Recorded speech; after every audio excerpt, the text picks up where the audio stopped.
क्या कहा जा रहा है कि क्या एबीसीडी समांतर चतुर्भुज हो सकता है। क्या करना है, सबसे पहले हमको चतुर्भुज बनाना है। ए बी सी डी, ए का मान डी का मान कितना है, यानी कि इसका मान और इसका मान 180 डिग्री है। तो देखिए कोण डी बराबर कोण बी किस नियम से बराबर होते हैं, बोलिए ई कोण किस नियम से बराबर होते हैं, सम्मुख कोण के नियम से। ये आसन कोण होता है, सम्मुख कोण होता है ना, सम्मुख कोण से, सम्मुख कोण से। इसलिए एबीसीडी एक समांतर चतुर्भुज है। ठीक है, समांतर चतुर्भुज है। अब इसको बनाइए। क्या कर रहा है कि ए बी और डी सी, यानी कि ए बी हो गया, ए बी आपका 8 और डी सी भी आपका आपका 8 और ई आपका क्या हो गया, ई तो 4 हो गया, ई वाला आपका बढ़ गया। क्या हो गया, बढ़ गया। तो ये तो नहीं होगा, नहीं ना होगा समांतर चतुर्भुज, क्या कि 4.4 ज्यादा हो गया।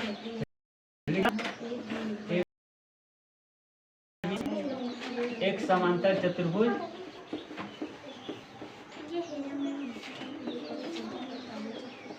नहीं है। अब इसी तरह इसका ए में भी वही है, ए बी सी डी, इसमें भी बनाइए। ए का मान क्या है 70 और सी का मान क्या है 65। ये भी वही नियम से है। कौन सी, सम्मुख कोण से, सम्मुख कोण से एक समांतर चतुर्भुज है। चलिए इसको गुना करिएगा तो कितना जाए, 7 3 21/5।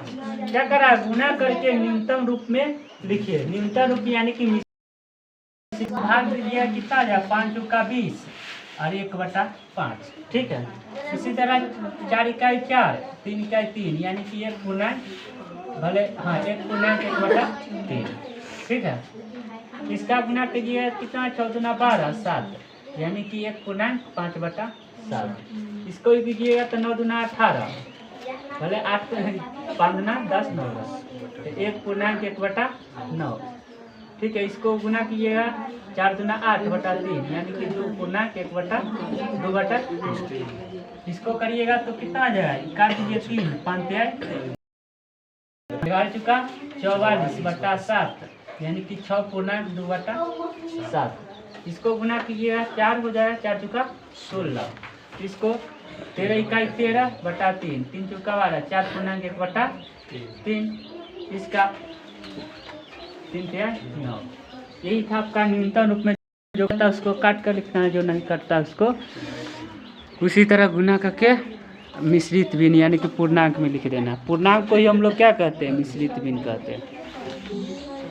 और यहाँ पे जो आपको था ई दिया था, एक ई सब दिया था, इसमें क्या करना था, 1 जोड़ देना था। तो 1 जोड़ क्या आया है, 1 में 1 जोड़े 2, इकाई की घात या 2 की घात वाला अंक आ गया, अंक मिलता है। ठीक है।